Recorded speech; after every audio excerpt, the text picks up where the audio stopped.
தமிழ் தடம் நேயர்களுக்கு வணக்கம். நம்மோடு உரையாட ஊடகவியலாளர் திரு கேப்ரியல் இணைந்திருக்காங்க. வாங்க பேசலாம். அதற்கு முன்பாக நம்ம தொடர்ந்து வைக்கக்கூடிய ஒரு கோரிக்கை தான், சப்ஸ்கிரைப் பண்ணிட்டு வீடியோ பாருங்க அப்படின்னு சொல்லிக்கிட்டு இருக்கோம். நம்மளுடைய கோரிக்கை ஏற்று தொடர்ந்து பெரிய ஆதரவை கொடுத்துக்கிட்டு இருக்கீங்க. பெரிய நன்றிகள். தொடர்ந்து இந்த ஆதரவை நீங்க கொடுத்துக்கிட்டே இருங்க. வாங்க வீடியோக்குள்ள போகலாம். வணக்கம். வணக்கம். வங்கதேசம் ரொம்ப பிரச்சனைக்குரிய ஒரு நாடாக ஒரு 2-3 வருஷமாக தொடர்ந்து ஷேக் ஹசீனா அவர்கள் இந்தியாவுக்கு தப்பி வந்தாங்க, அங்க கலவரம் காரணமாக. ஸோ திரும்ப அங்க ஒரு கலவரமானது ஏற்பட்டிருக்கு. என்ன காரணம்னா, மாணவர் சங்க தலைவர் அவர் துப்பாக்கி சூட்டால கொல்லப்பட்டிருக்காரு, துப்பாக்கியால சுட்டு படுகொலை செய்யப்பட்டிருக்காரு. ஸோ அதன் காரணமாக திரும்ப இந்தியாவுக்கு எதிரான முழக்கங்களோடு, இந்தியாவுக்கு எதிரான வசனங்களோடு அங்க மாணவர்களும் வங்கதேசத்தினுடைய நிறைய அமைப்புகளும் பிரச்சனையில ஈடுபட்டிருக்காங்க. ஸோ எப்படி பாக்குறீங்க இந்த பிரச்சனையை? முதல்ல ஒரு காலத்துல பார்த்தோம்னா பங்களாதேஷ் ரொம்ப வேகமா வளர்ந்துட்டு இருக்கு, ஒரு பெரிய ஒரு அட்வான்ஸ் நேஷனா மாறிடுச்சு. பங்களாதேஷோட growth பிரமிக்க வைக்கக்கூடிய அளவுல இருக்கு அப்படின்ற மாதிரிலாம் நியூஸ்லாம் பார்த்துட்டு இருந்தோம் ஒரு 4-5 இயர்ஸ் முன்னாடி. குறிப்பா டெக்ஸ்டைல் இண்டஸ்ட்ரி எல்லாம் பயங்கரமா வளர்ந்துட்டு இருக்கு. திருப்பூருக்குலாம் பெரிய டஃப் ஃபைட் கொடுக்குது. நம்ம சரியா இன்டர்நேஷனல் மார்க்கெட்டை யூஸ் பண்ணலன்னா எல்லாரும் பங்களாதேஷுக்கு போயிருவாங்க, பையர்ஸ்லாம் அங்க போயிருவாங்கன்ற மாதிரிலாம் நியூஸ்லாம் பார்த்துட்டு இருந்தோம். இப்ப பார்த்தோம்னா எல்லாம் கம்ப்ளீட்டா மாறிடுச்சு. பங்களாதேஷ்ல ஏகப்பட்ட குழப்பங்கள் இருக்கு. குறிப்பா ஷேக் ஹசீனா அவர்களோட வீழ்ச்சிக்கு அப்புறம் பெரிய குழப்பங்கள் அங்க இருக்கு. இந்தியாவுக்கு இது பெரிய ஒரு சிக்கல். ஏன்னா பங்களாதேஷோட நம்ம பார்டரை ஷேர் பண்றோம், ஆப்கானிஸ்தானோட ஷேர் பண்றோம், சைனாவோட ஷேர் பண்றோம், நேபாள், பூட்டான், பாகிஸ்தான், மியான்மர், இந்த நாடுகளோட நம்ம ஷேர் பண்ணிட்டு இருக்கோம். ஸோ அந்த வகையில நமக்கு நம்ம எல்லைகளை ப்ரொடெக்ட் பண்ணணும்னா பங்களாதேஷோட தேவை நமக்கு இருக்கு. இந்த எல்லா நாடுகளோட கோஆபரேஷன் ஏதோ ஒரு வகையில தேவை நமக்கு. பாகிஸ்தான் கிட்ட நம்ம கோஆபரேஷன் இல்லை, அவங்களோட நம்ம மோதல் போக்குல இருக்கோம். எல்லாரோடையும் அப்படி இருக்க முடியாதுல்ல. ஸோ நிறைய நாடுகள் இருக்காங்க. ஸோ நம்ம எல்லைகளை ப்ரொடெக்ட் பண்ணணும்னா ஓரளவுக்கு அவங்களோட கோஆபரேஷன் நமக்கு அவசியம். அதுவும் இல்லாம நார்த் ஈஸ்ட்ல உங்களுக்கு தெரியும் சிக்கன் ஸ்னெக் இருக்காங்க. ஸோ நார்த் ஈஸ்டர்ன் அந்த ஸ்டேட்ஸ் இருக்குல்ல, 7 சிஸ்டர்ஸும்பாங்க. ஒரு சின்ன ஒரு பார்ட் தான், ஒரு சின்ன ஒரு காரிடார் தான் இந்தியாவோட அந்த பகுதியை கனெக்ட் பண்ணுது. ஸோ அதெல்லாம் ப்ரொடெக்ட் பண்ணணும்னா நமக்கு பங்களாதேஷோட நமக்கு நல்ல ஒரு சுமூகமான ரிலேஷன்ஷிப் நமக்கு வேணும். பங்களாதேஷ்லயும் ஒரு ஸ்டெபிலிட்டி இருக்கணும். இல்லைன்னா இங்க இருக்கக்கூடிய அன்வான்ட் எலிமெண்ட்ஸ்லாம் இருப்பாங்க இல்லையா, எக்ஸ்ட்ரீம் எலிமெண்ட்ஸ்லாம் அங்க போய் ஒளிகிறதுக்கான வாய்ப்பு இருக்கு. ஸோ அதெல்லாம் ஸ்டாப் பண்ணணும்னா பங்களாதேஷோட கோஆபரேஷன் நமக்கு வேணும்.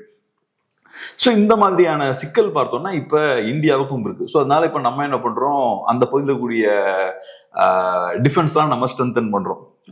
இந்த ஃபென்சிங்லாம் பண்ற வேலைகள்லாம் நம்ம பண்ணிட்டு இருக்கோம். இது இந்தியாவுக்குமே இப்ப சிக்கல் தான். அப்புறம் இந்த ரிலிஜியஸ் டென்ஷன் பார்த்தோம்னா இப்ப இன்க்ரீஸ் ஆயிருக்கு.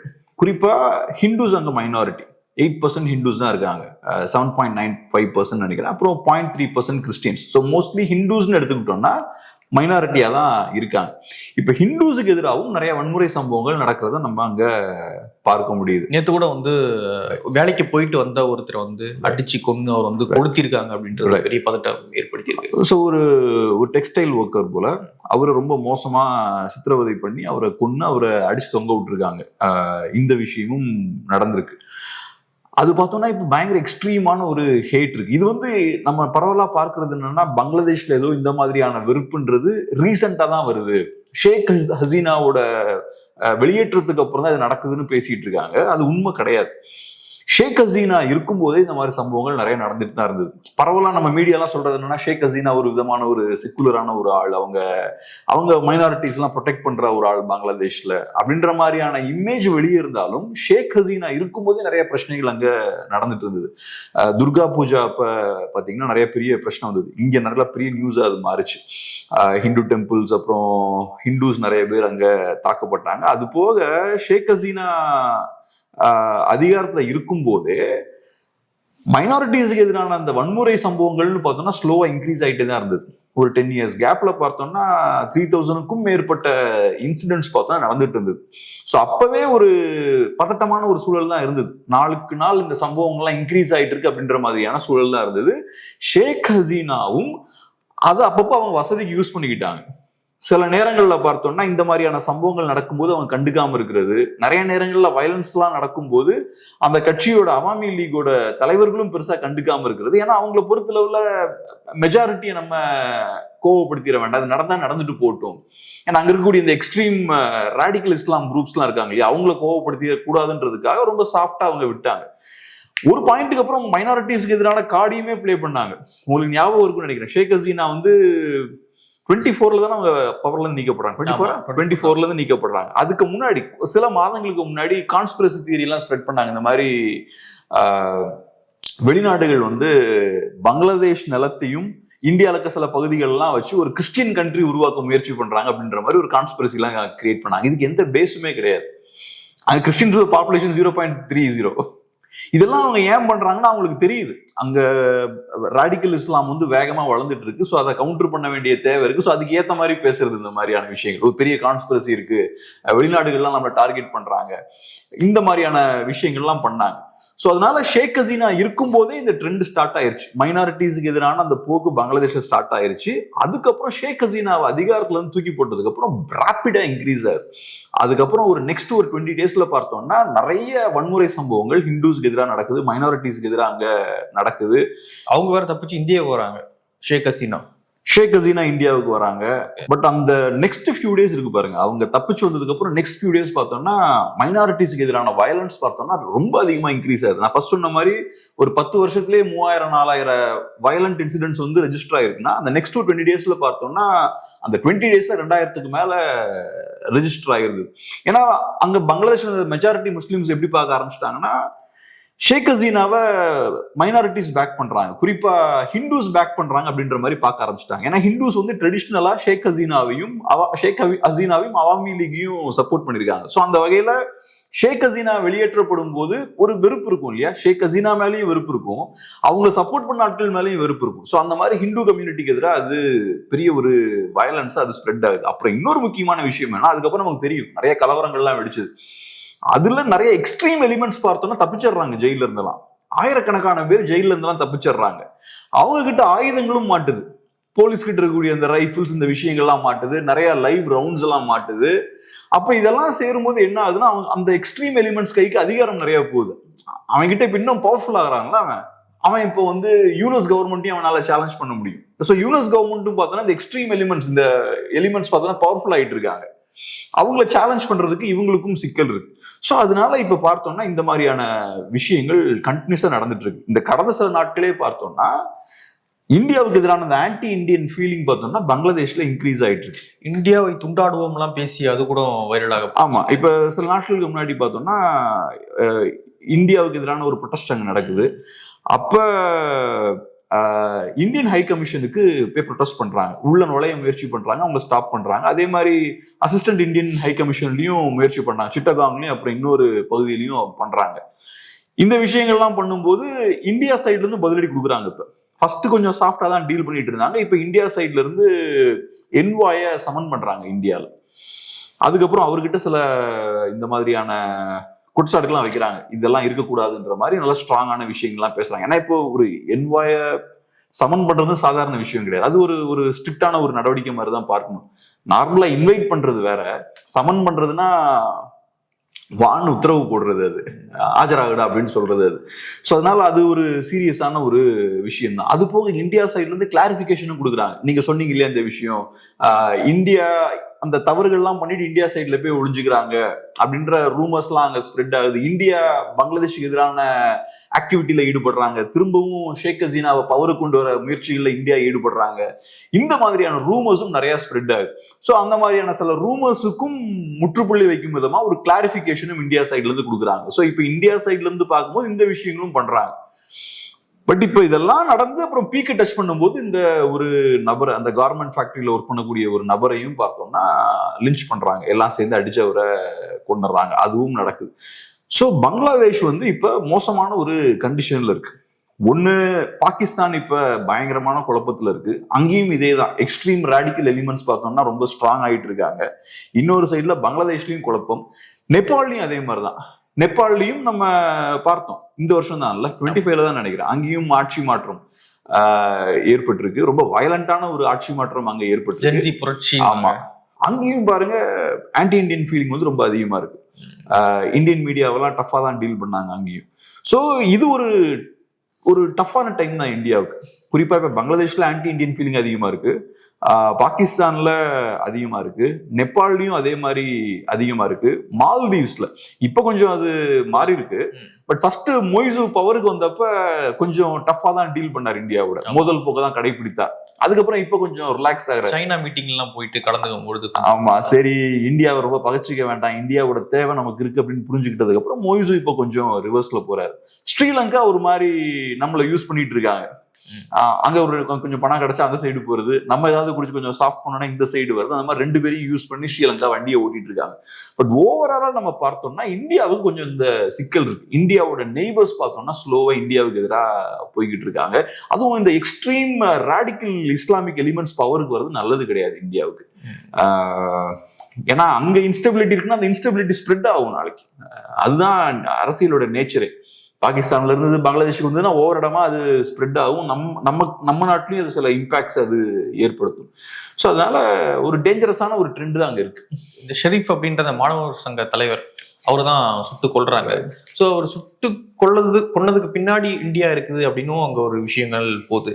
சுட்டு கொன்ன ஆள் வந்து தப்பிச்சு இந்தியாவுக்குள்ள வராரு. அந்த காவல்துறை ஏதாவது சொல்றாங்க, அவங்க இந்தியாவுக்கு போய் ஒழிஞ்சுக்கிட்டாங்க, அந்த இன்டர்போல் நாடி தான் நம்ம கைது பண்ண வேண்டிய அவசியம் இருக்கு அப்படின்னு சொல்லி அங்க இருக்கக்கூடிய காவல்துறை சொல்றாங்க. ஸோ இது எல்லாமே சேர்ந்து ஒரு ஆன்டி இந்தியா அப்படின்ற ஒரு மைண்ட் செட்டுக்கு அந்த மக்களை கொண்டு போதும். ஷேக் ஹசீனா வந்து முதல்ல இங்க வராங்க, அதுக்கப்புறம் வந்து மாணவர் சங்க தலைவரை கொன்ன குரூப் வந்து திரும்ப இந்தியாவுக்குள்ள வந்து ஒழிகிறாங்க. ஸோ இதெல்லாம் சேர்ந்து பங்களாதேஷ்ல எதிரொலிக்குதா இந்துக்களுக்கு எதிராங்க?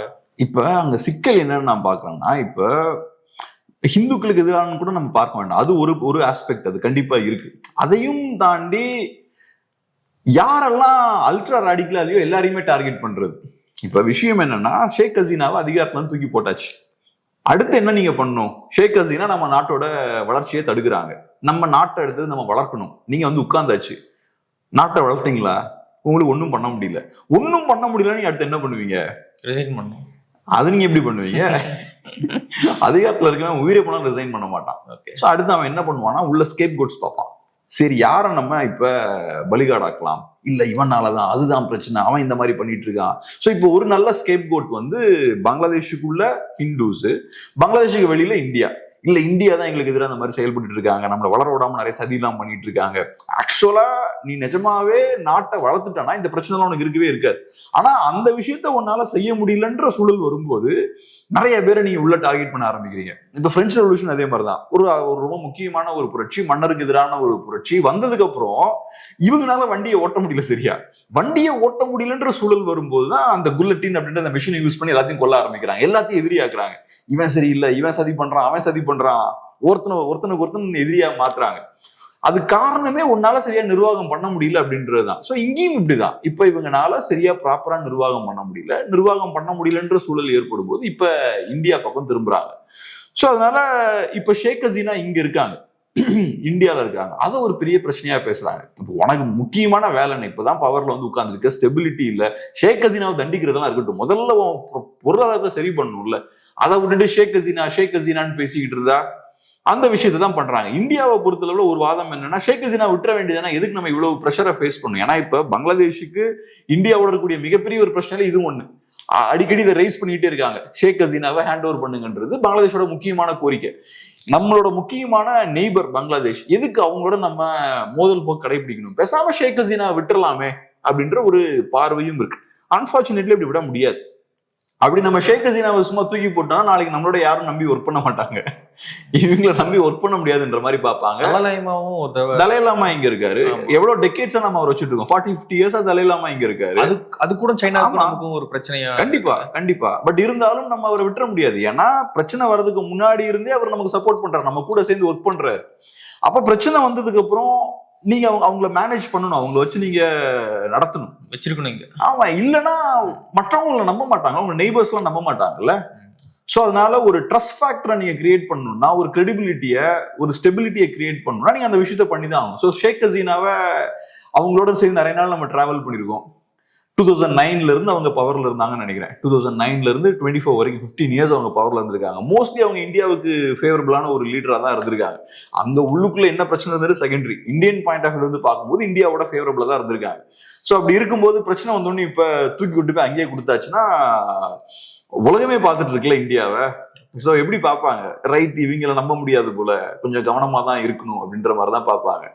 இப்ப யூரோப் இப்ப பேசிட்டு இருக்காங்கல்ல, ரஷ்யாவோட அசட்ஸ் எல்லாம் நம்ம சீஸ் பண்ணணும்னு பேசிட்டு இருக்காங்கல்ல, அதை ஏன் இவ்வளவு யோசிக்கிறாங்க அந்த அசட் எல்லாம் சீஸ் பண்ண? ஏன்னா அந்த அசட் எல்லாம் நம்ம டக்குன்னு சீஸ் பண்ணிட்டோம்னா மற்ற நாடுகள் நம்ப மாட்டாங்கல்ல. அடுத்து இந்தியன் அசட்ஸ் இருக்கும், சைனாவோட அசட்ஸ் இருக்கும் யூரோப்ல. ரஷ்யாவோட அசட்ஸ் அவங்களால சீஸ் பண்ண முடியுதுன்னா அடுத்தது சைனாவோட அசட்ஸ் சீஸ் பண்ணிடுவாங்க. அப்ப மற்றவங்க இன்வெஸ்ட் பண்ண மாட்டாங்களாங்க யூரோப்ல.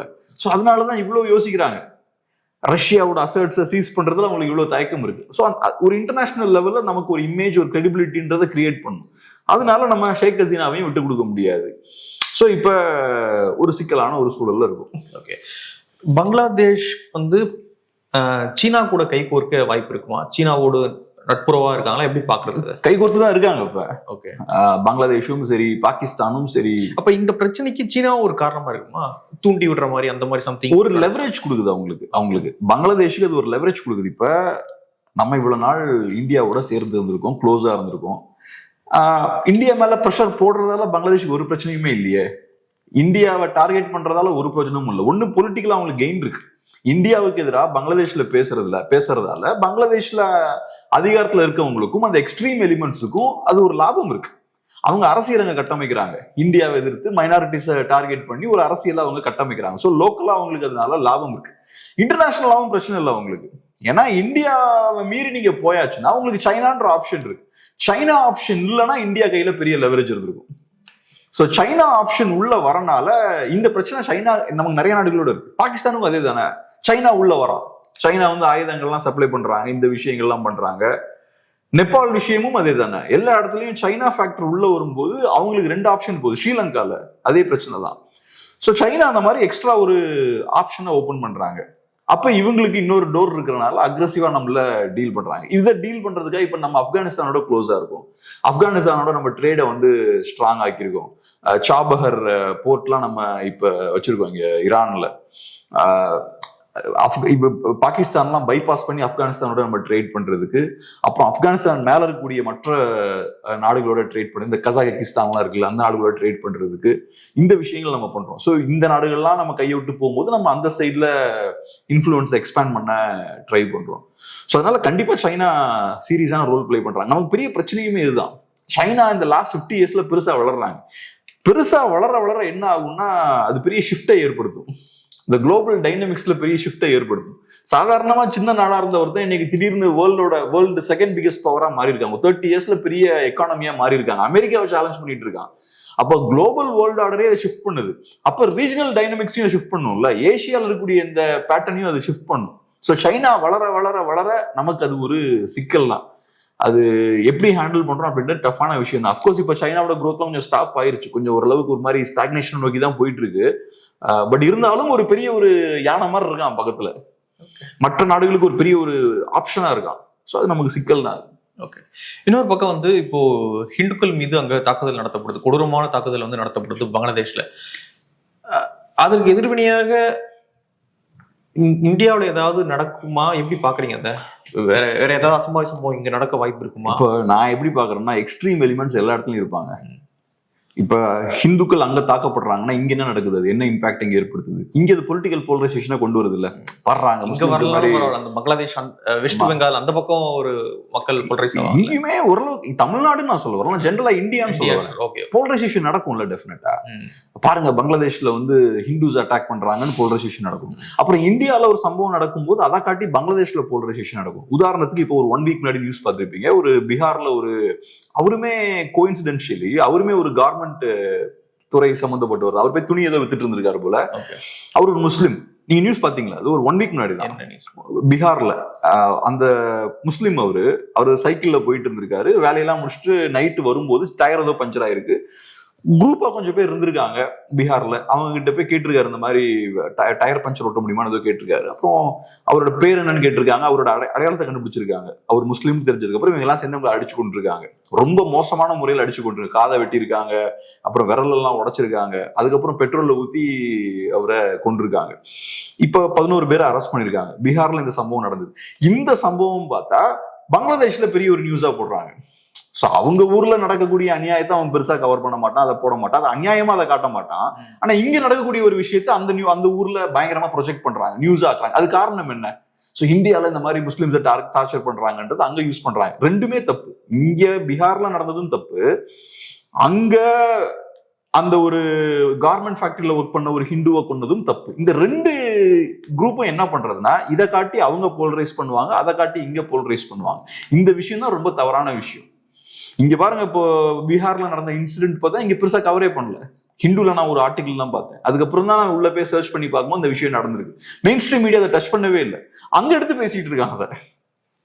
ஸோ இது வந்து மாத்தி மாத்தி மாத்தி மாத்தி டக் டக் டக்குன்னு சொசைட்டியை போலரைஸ் பண்ணும். அதனாலதான் இது டேஞ்சரஸான விஷயம். இந்த மாதிரியான எக்ஸ்ட்ரீம் எலிமெண்ட்ஸ் எல்லா சொசைட்டிலையுமே கொஞ்சம் கொஞ்சம் இருப்பாங்க, இங்கேயும் இருப்பாங்க அங்கேயும் இருப்பாங்க. இவங்க ரெண்டு பேரையும் கண்ட்ரோல் வச்சுக்கிறதா ரொம்ப முக்கியம். கண்ட்ரோல்ல வைக்கலன்னா கையை மீறி போகும், அங்க கையை மீறி போயிருச்சாங்க அங்க. அதனாலதான் நான் சொன்ன மாதிரி ஷேக் ஹசீனாவோட வீழ்ச்சிக்கு அப்புறம் அந்த நெக்ஸ்ட் ஒரு 15-20 டேஸ்லயே 2000க்கும் மேற்பட்ட வயலண்ட் இன்சிடென்ட்ஸ் வந்து ரெக்கார்ட் ஆயிருக்கு ஹிந்துஸ்க்கு எதிராக. நான் சொல்றது அபிஷியல் டேட்டா, அதுக்கு மேலேயும் நிறைய நடந்திருக்கும். இப்படி அது எக்ஸ்ட்ரீமா கையை மீறி தான் அங்க போய்கிட்டு இருக்கு. அப்புறம் பேன் பண்ணப்பட்ட அமைப்புகள் மேல இப்ப பேன் எல்லாம் நீக்கப்பட்டிருக்கு. அங்க இருக்கக்கூடிய ராடிக்கல் இஸ்லாமிக் பார்ட்டிஸ் எல்லாம் ரொம்ப பவர்ஃபுல்லா இருக்காங்க. இதெல்லாம் கரெக்டான விஷயம் இல்லைல்ல. ஸோ குயிக்கா போலரைஸ் ஆயிட்டு இருக்கு சொசைட்டி. வெயிட் பண்ணி பார்க்கலாம் அடுத்து என்ன நடக்குது அப்படின்னு சொல்லிட்டு. நிறைய விஷயங்கள் நம்மோடு பகிர்ந்துக்கிட்டீங்க. நன்றி.